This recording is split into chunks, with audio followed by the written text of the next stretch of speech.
To su samo pokazatelji da Zapad već desetljećima tone. Ta se propast svakom godinom ubrzava. Sad su već vidljivi znakovi raspadanja, znakovi trujenja, mrtvačkog smrada, a pečat nad tim bezdanom je već udaren i uskoro ćemo svjedočiti strašnim događajima.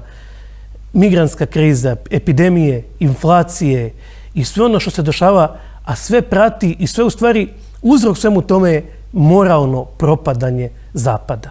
U jednoj epizodi Zvjezdanih staza ekipa tamo, to se dešava u budućnosti, oni lete svemirom, zapadnjaci, nad ljudi. I šta rade ti zapadnjaci, napredni, bolji od nas, koji poštuju zakon, evo vidimo da krše odluke suda? Oni tamo šibicare i pokušavaju prevariti jednog svog kolegu. I to je pokazao u stvari kakav je duh Zapada. Oni koji lete u space shuttlevima, u nekakvim Enterprise-evima i Voyagerima, ponašaju se kao što su nekad Romi na odmorištu Nova Gradiška, na autoputu Zagreb-Beograd, ispod nokta stavljaju onu kuglicu i šibicarili. To je taj istinski duh Zapada, tih šibicara koji sebe vole pokazivati plemenitima, a tu sam njihovu plemenitost upoznao još kao dijete. Kad smo igrali u ulici nogomet i bio je sa nama jedan Britanac Tomas.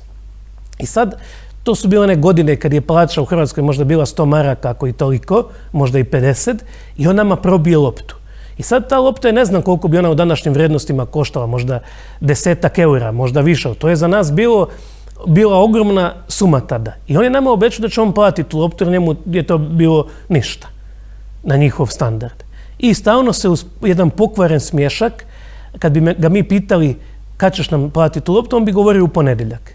Dolazi ponedjeljak, mi mu dolazimo na vrata jer ga nema, prvi dan da ga nema u ulici, on je u nedjelju otišao za Britaniju. To je ta njihova plemenitost, to je ta britanska riječ.